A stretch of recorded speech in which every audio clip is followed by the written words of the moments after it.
Hace unos años, consultando sobre el aparecimiento del problema de hongos en los pies, el especialista me explicó que es algo que no se logra erradicar, sino que el hongo permanece oculto y a la menor oportunidad, ya sea por descuido, sea por suciedad o sea por humedad, estos pueden reaparecer. Esto me recuerda a la naturaleza pecaminosa que en muchas ocasiones está ahí, oculta, esperando salir. Está agazapada la naturaleza pecaminosa, lista para saltar, ya sea por descuido o por una suciedad en nuestras mentes y en nuestras almas. Y cuando sale, sale a hacer daño a otros y a quien lo posee, a quien practica el pecado. Al igual que el hongo, que posee la cualidad de poder contagiar a otros, de la misma manera lo hace el pecado. El pecado es genético, viene de generación en generación y de ahí la palabra gen. Y este se transmitió biológica y espiritualmente. Desde que Adán y Eva pecaron por primera vez. La primera prueba de que el pecado se trasladó de manera genética fue Caín, su hijo mayor, quien empezó con rebeldía ante Dios, quien empezó con envidias ante su hermano y terminó siendo el primer asesino de la historia. Y de ahí, de generación en generación, hasta el día de hoy. Esta es la razón por la cual Cristo no pudo ser engendrado por un hombre mortal, sino por el Espíritu Santo, lo cual lo hacía que fuera en su humanidad puro y sin mancha. Me he venido cuestionando durante un tiempo para acá, principalmente hoy que estamos estudiando el libro de los números, que cómo era posible, me lo he estado preguntando y he estado dándome vueltas en la cabeza, que cómo era posible tanta rebeldía, tanta necedad, orgullo, tanta desobediencia, tanta incredulidad y tantas cosas más que aparecen aquí en este libro del pueblo de Israel, el cual fue liberado de Egipto. Ellos fueron testigos de las 10 plagas, de cómo la noche que nadie durmió, fueron liberados de la muerte de sus primogénitos. Luego fueron liberados. Y cuando ellos creían que iban a ser liquidados a manos del faraón por estar enfrente del mar y tener al ejército atrás, el mar rojo se abrió. Y pasaron en seco sus perseguidores y quedaron atrapados y murieron en el mar. Luego vino el maná, el alimento que no les faltó durante todos esos 40 años que ellos estuvieron en el desierto. Llegaron a Mara y cuando encontraron las aguas amargas, estas fueron endulzadas de manera peligrosa. Se les dio agua de la roca, pidieron carne y se les dio hasta que le salían por las narices.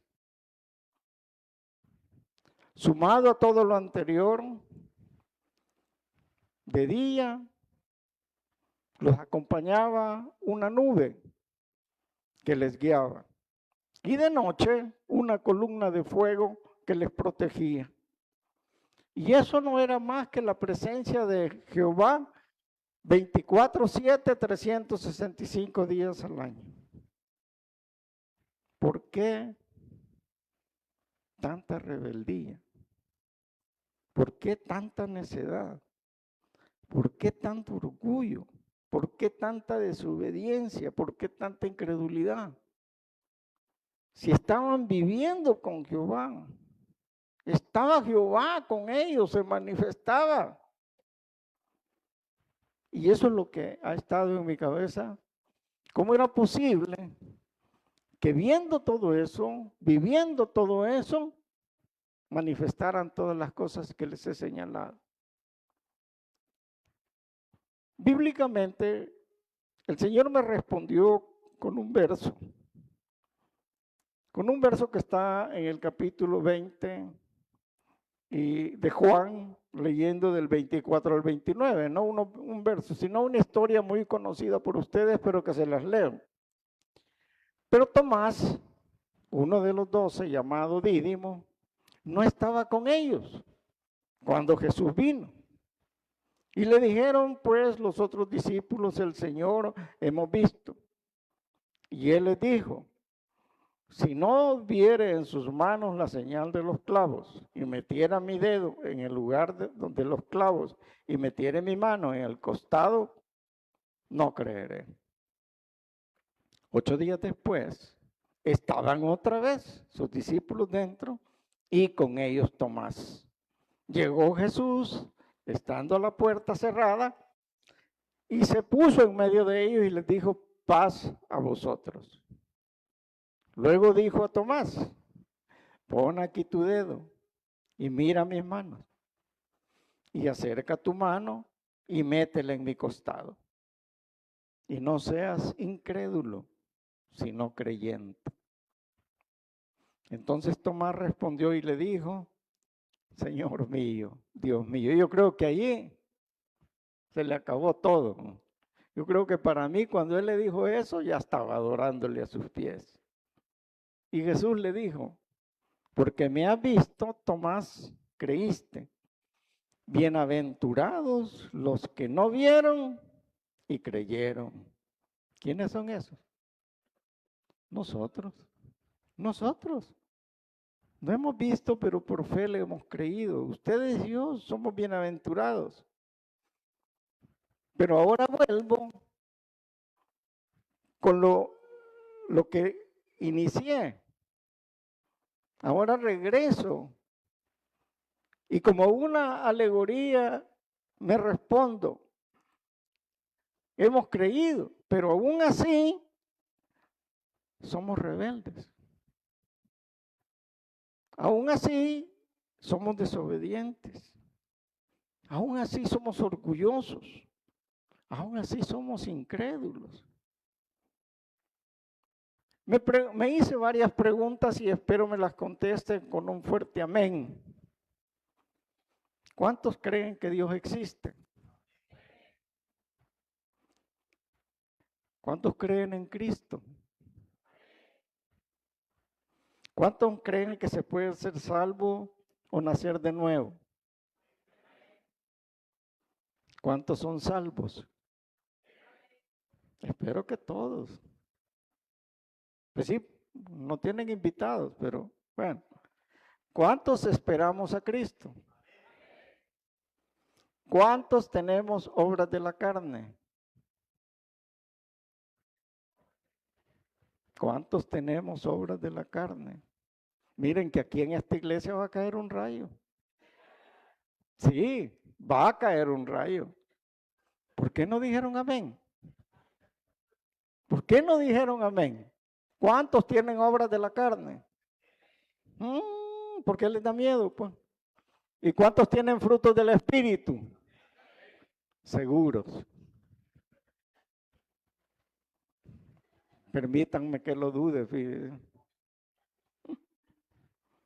Y aquí viene la parte de la respuesta a mis inquietudes y quizás a la de algunos de ustedes.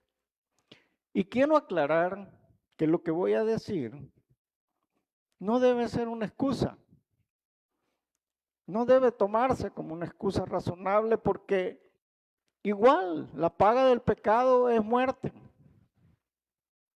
Estamos convencidos de la existencia de Dios, de que Cristo vino y murió y resucitó de los muertos y que envió a su Espíritu Santo y que al creer en Él y permitir que Él entre a nuestras vidas, que sea Él quien nos gobierne. Estamos convencidos. Muchos estamos muy agradecidos por los milagros recibidos.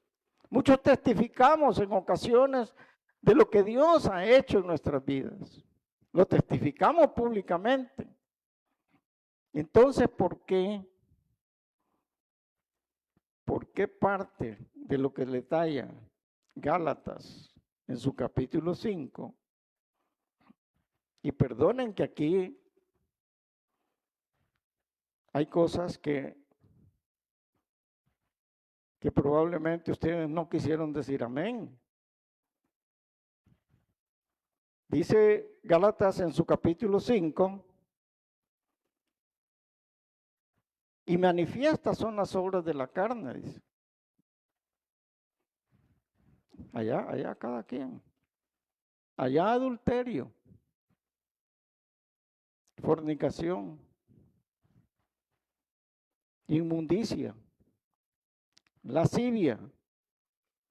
Tal vez estas dos, tal vez no, esperaría. Idolatría. Claro que sí, idolatría. Muchos están poniendo a Dios no en primer lugar. Dios no es el primer lugar de sus vidas. Así que aquí pueden haber muchos idólatras, hechicerías, enemistades, pleitos, celos, iras, contiendas, disensiones, herejías.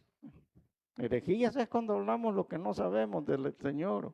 Envidias, homicidios, borracheras, orgías y cosas semejantes a estas, acerca de las cuales os amonesto, como yo lo he dicho antes, que los que practican tales cosas no heredarán el reino de Dios.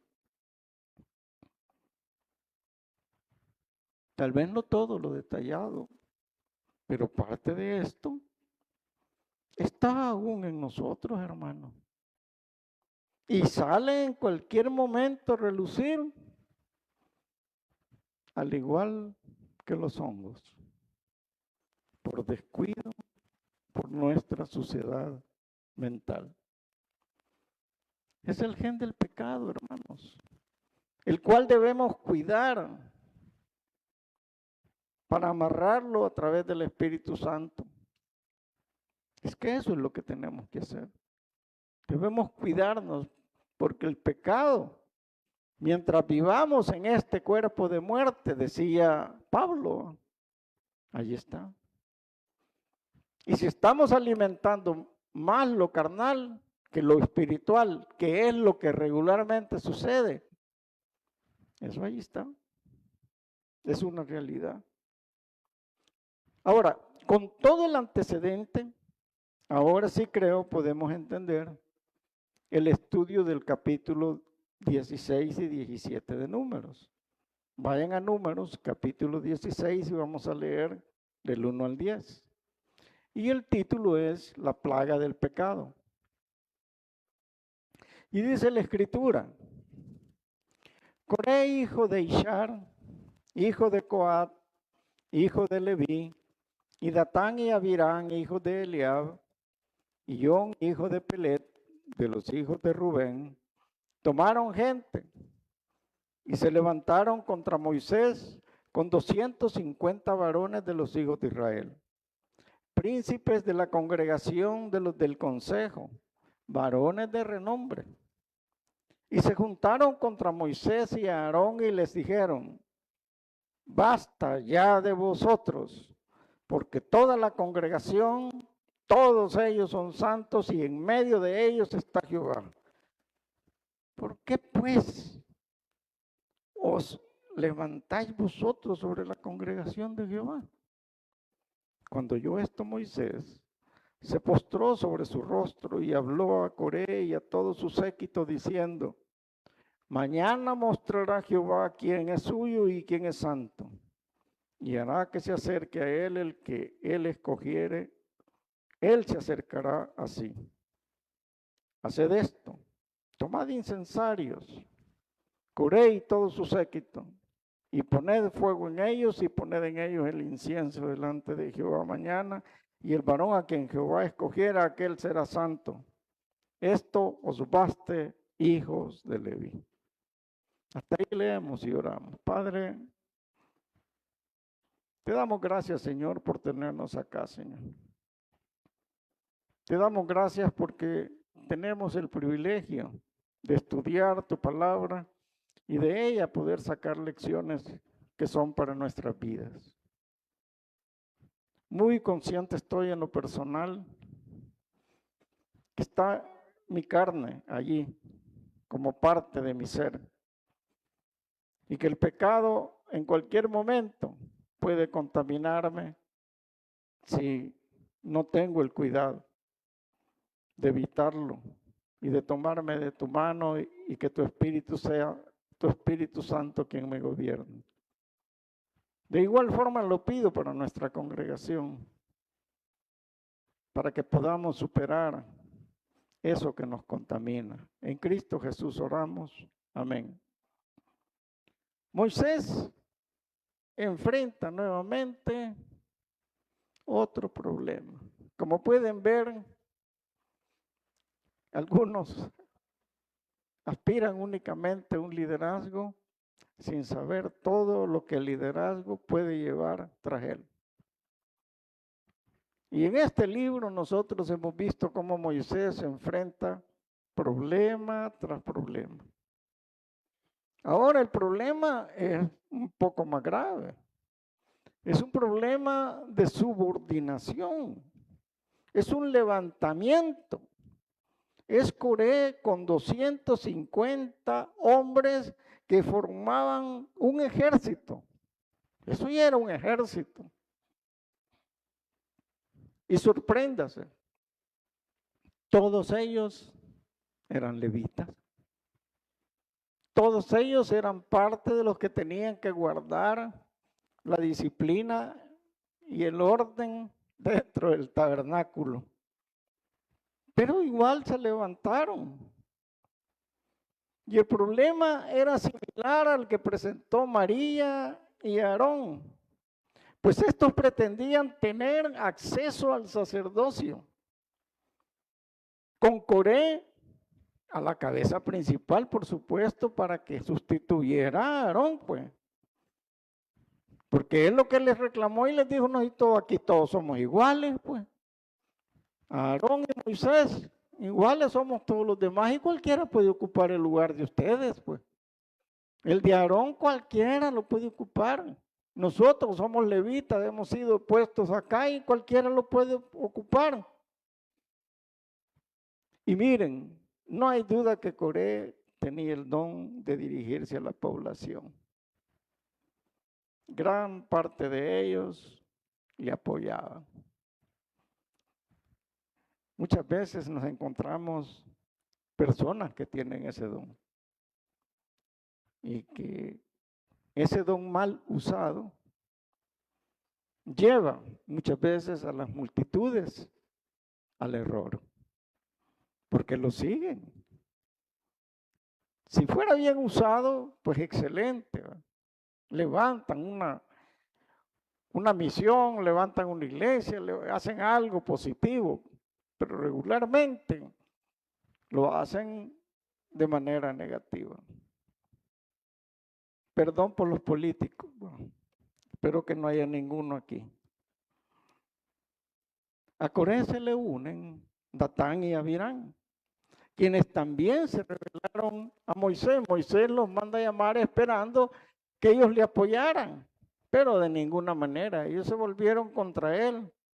Y Jehová ordena que estos 250 hombres tomen sus incensarios de bronce y que se coloquen para ofrecerlos en el tabernáculo del Señor.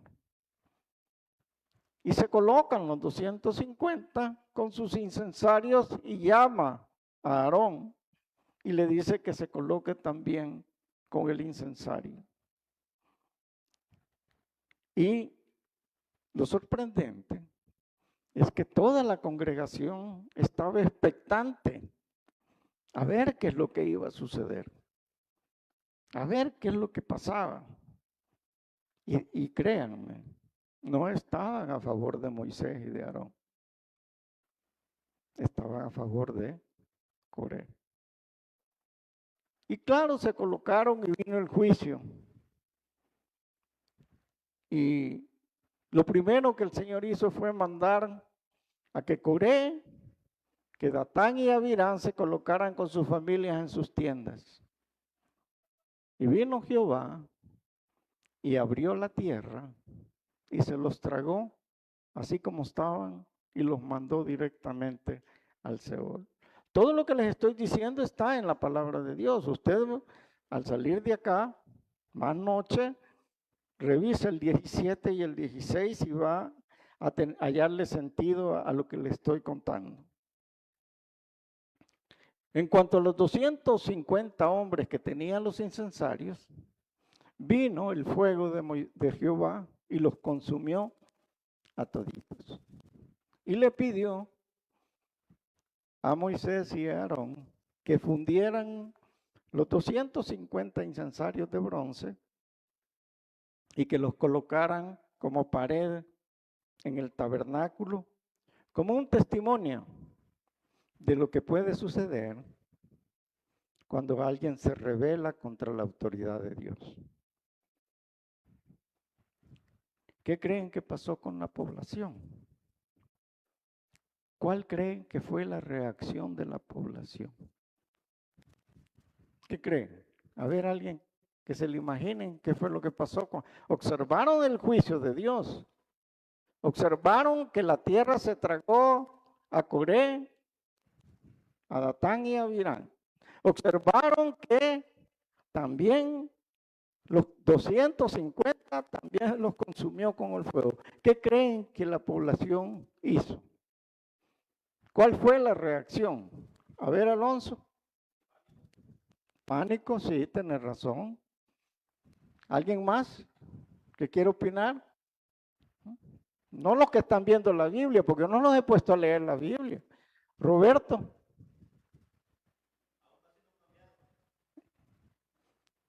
Brizuela ya está leyendo, de seguro. No le puedo preguntar. ¿Alguien más? Oscarito, ¿qué cree que pasó? ¿Vieron todo lo que pasó? ¿Qué cree? Si usted hubiera estado allí, ¿qué hubiera hecho? Pues? ¿Ah? Murmuraron. Si usted hubiera estado allí y los demás hubieran estado allí, yo creo que hubieran salido corriendo, ¿no es cierto? Lo primero que hubiéramos hecho es, aquí murió, aquí corrió. ¿Ah? No. Pues aunque usted no lo crea, culparon a Moisés y a Aarón de todo eso. Les dijeron, miren, por culpa de ustedes es que ha muerto toda la población. Ustedes son los culpables. Ustedes los mataron. Qué ingratitud la de ustedes. Y ahí fue donde reaccionó Jehová. Veamos el versículo 45, que es lo que dice el Señor. En el 44. Y Jehová habló a Moisés diciendo, apartaos de en medio de esta congregación y me los acabaré en un momento.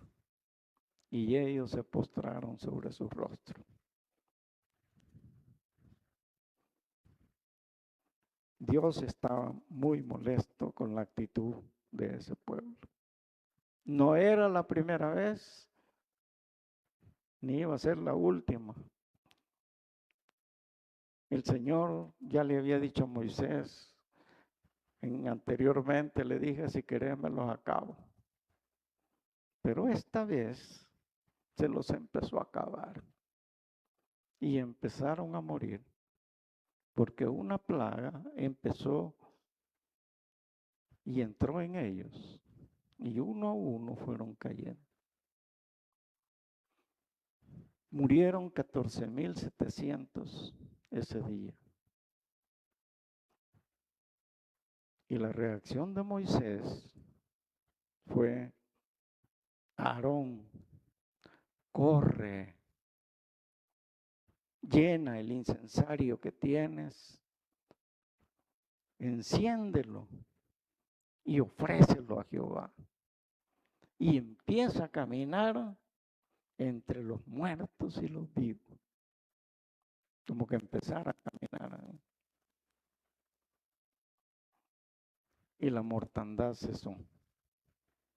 Nuevamente Moisés intercediendo por su pueblo. Es que un líder debe amar a las ovejas que Dios le ha dado.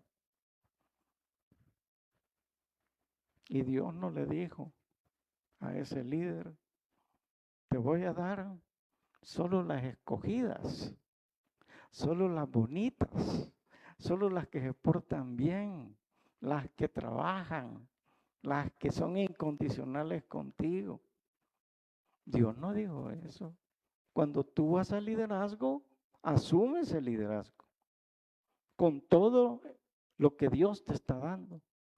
Y lo que viene en ese liderazgo, viene de todo. Allí viene de todo. En los Estados Unidos hay unas bodegas donde se guarda de todo. Y muchas veces las personas dejan de pagarlas. Y cuando las dejan de pagar, pierden el derecho de lo que está en sus bodegas. En sus bodegas no está declarado qué es lo que hay. Y se subastan. Y se les pone un precio. Y ese precio hay que pagarlo sin saber qué es lo que hay adentro de la bodega. Y hay un programa muy interesante, tal vez algunos lo han visto. Carlos sí ya sabe de lo que estoy hablando, también Gabriel. Cuando se abre la bodega, algunos salen ganando, porque hay cosas valiosas dentro de lo que está ahí adentro. Pero otros, lo que invirtieron, lo perdieron. Igual sucede con el liderazgo. No se sabe qué es lo que viene en el paquete. Lo que vienen son hermanos, personas que somos heterogéneas, de diferente color, de diferente tamaño, de diferente pensamiento, de diferente carácter. Y Dios lo único que nos ha dicho es: ahí está, ese es tu grupo el que vas a dirigir. Y debes amarlo, no importa cómo sea. Tú no puedes dejar de amarlo. Y quien nos dio el ejemplo fue nuestro Señor Jesucristo, que Él dijo que Él daba su vida por las ovejas. Así funciona. Y eso es lo que Moisés hizo. Intercedió inmediatamente por ellos. Y Aarón es una tipología de Jesucristo. En su intercesión, Aarón es lo mismo. Intercedió por todos ellos como Cristo intercede para evitar en nosotros la condenación eterna y la muerte. Pero debemos creer primero y aceptar que Él es nuestro Salvador personal. En el capítulo 17, a ese pueblo le dio una lección y les dijo que iba a demostrarles a quién Él había decidido que fuera el sumo sacerdote. y le mandó a cada uno de los de las tribus a que colocaran un nombre en cada tribu, en una vara. También Aarón colocara su nombre en una vara. Pusieron las varas y Aarón puso la de él. Y a la mañana siguiente, la vara de Aarón había florecido y había reverdecido. Esa era la señal de que el Señor estaba demostrándoles quién era el verdadero sumo sacerdote. Dice en el 17:8, y aconteció que al día siguiente vino Moisés al tabernáculo de testimonio. Y he aquí que la vara de Aarón de la casa de Leví había reverdecido y echado flores y arrojado renuevos y producido almendras. Hasta fruto tenía. Esta vara fue colocada en el arca del pacto, junto con una muestra del maná y junto con las tablas de la ley. Eso era lo que tenía el arca del pacto. Allí estaba, allí quedó la vara de Aarón. Hasta entonces el pueblo aceptó su error. Capítulo 17, leámoslo, del 12 al 13. Busque capítulo 17, 12 y 13. Y dice la escritura, entonces los hijos de Israel hablaron a Moisés diciendo, he aquí nosotros somos muertos. Hasta allí vinieron a recapacitar. Perdidos somos todos nosotros, somos perdidos. Cualquiera que se acercare, el que viniere al tabernáculo de Jehová morirá. Y se hicieron esta pregunta, ¿acabaremos por perecer todos? Y esa es la pregunta que a los cuestionamientos que yo les hice y que muchos de ustedes no quisieron decir amén, pero que están en algunas de las cosas que habla Gálatas en el capítulo 5, ¿acabaremos por perecer todos? Pregunto, allá cada quien. Lo cierto es que Cristo vino a limpiarnos de todo pecado por su sangre preciosa. Desde entonces el sumo sacerdote entraba cada año y hacía el sacrificio por la expiación de los pecados de todo el pueblo. Pero esto último llegó al final con el sacrificio del Cordero perfecto, el Cordero puro y sin mancha que quita el pecado del mundo. Vayamos a Hebreos 9, 27 y 28. Hebreos 9, 27 y 28.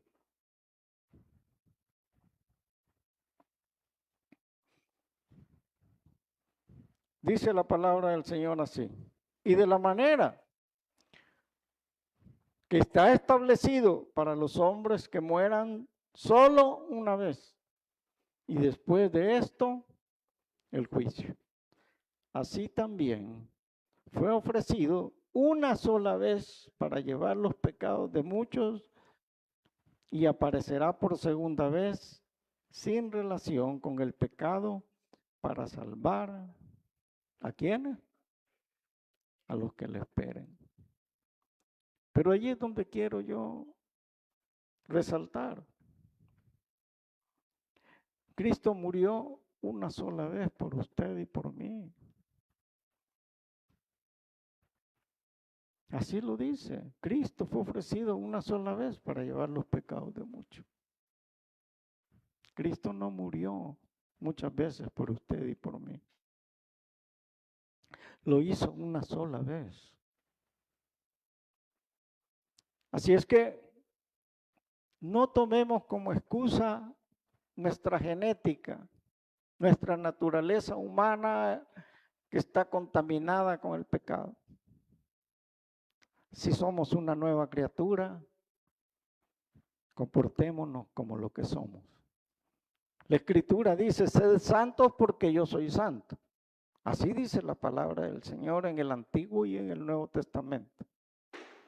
Cristo no murió muchas veces por usted para que usted y yo tomemos esto y pequemos y practiquemos el pecado. No es lo mismo caer en un pecado que practicarlo. Son dos cosas diferentes. Así es que tengamos mucho cuidado. ¿Qué podemos destacar de todo lo anterior?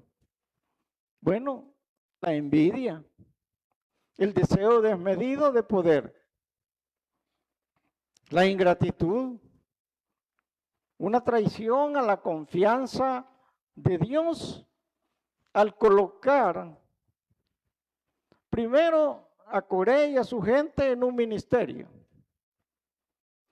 Una ingratitud al hacer algo nosotros similar después de haber sido colocados en un ministerio. Realmente Dios quien permite que alguien ocupe un ministerio, hermanos. Rebelarse, como lo hizo Coré, Datán y Abirán, equivale a rebelarse contra Dios. No todos hemos sido llamados para determinada posición. No todos hemos sido llamados para ser líderes. No todos hemos sido llamados para ser diáconos. No todos hemos sido llamados para ser ministros de alabanza o de multimedia o de qué sé yo, otros ministerios y hasta pastor. No todos. Hemos sido llamados de acuerdo a la voluntad de Dios. La congregación solo debe apartarse de aquellos líderes o miembros que buscan dividirla. Así como Dios transformó los incensarios de cobre al fundirlos y colocarlos en el tabernáculo como una muestra de la rebelión, así también el Señor nos ha transformado y nos llama a recordar de dónde Él nos ha sacado. Y es por eso que nosotros debemos luchar contra esa plaga del pecado, para no volver a repetir o caer en lo que antes éramos. La intercesión es poderosa, hermanos. En esta historia salvó a muchos. El incienso es la oración, hermanos. Aarón tipificó a Cristo, lo que nos hace concluir que la iglesia como tal debemos correr a Cristo. Debemos correr a Cristo e interceder por aquellos que no están de acuerdo con la voluntad de Dios y no están dando un buen testimonio, un buen ejemplo. El juicio de Dios es real, hermanos. La plaga del pecado fue superada por la sangre de Cristo. Vivamos con gratitud. Vivamos con mucha gratitud, hermanos. Y como dice la Escritura, sed santos porque yo soy santo, dice el Señor. Amén. Padre, te damos infinitas gracias por tu palabra, Señor. Y si en esta tarde hay alguien que aún no te recibe como personal y único Salvador, ahí donde está, levante su mano y la baja de inmediato. Yo solo quiero orar con usted y por usted. ¿Habrá alguien que aún no recibe a Cristo como su personal y único Salvador? ¿Habrá alguien que levanta su mano? Padre, te damos gracias por lo bueno que eres, Señor. Despídenos en paz, pero no de tu presencia. En Cristo Jesús oramos. Amén. ¿Se ponen de pie? Vamos a cantar una alabanza más para despedirnos.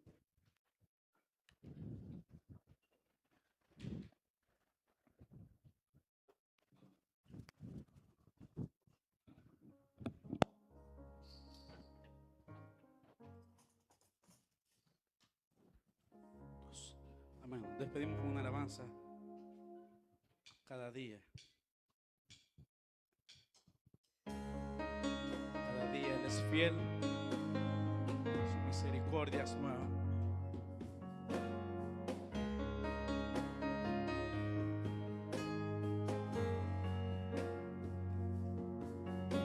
Mi corazón confiado está porque yo te conozco. Y en medio de la tempestad nunca estoy sola. Y puedo tu silueta ver en medio de la niebla. Tu gracia es suficiente en mí si el mundo tiembla. Cada día despierto y tu misericordia está conmigo. Puedo descansar, tú eres el mismo. Cada día me enseñas a confiar en ti con tu palabra. Mi fe se aumenta más cada mañana, cada día.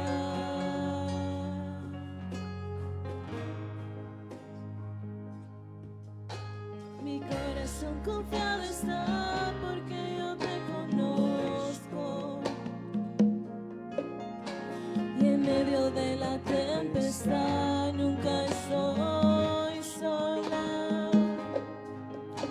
Y puedo tu silueta ver en medio de la niebla. Tu gracia es suficiente en mí si el mundo tiembla. Cada día despierto y tu misericordia está conmigo. Puedo descansar, tú eres el mismo. Cada día me enseñas a confiar en ti con tu palabra. Mi fe se aumenta más cada mañana. Cada día. Y cada día despierto y tu misericordia está conmigo. Puedo descansar, tú eres el mismo. Cada día me enseñas a confiar en ti con tu palabra. Mi fe se aumenta más cada mañana, cada día.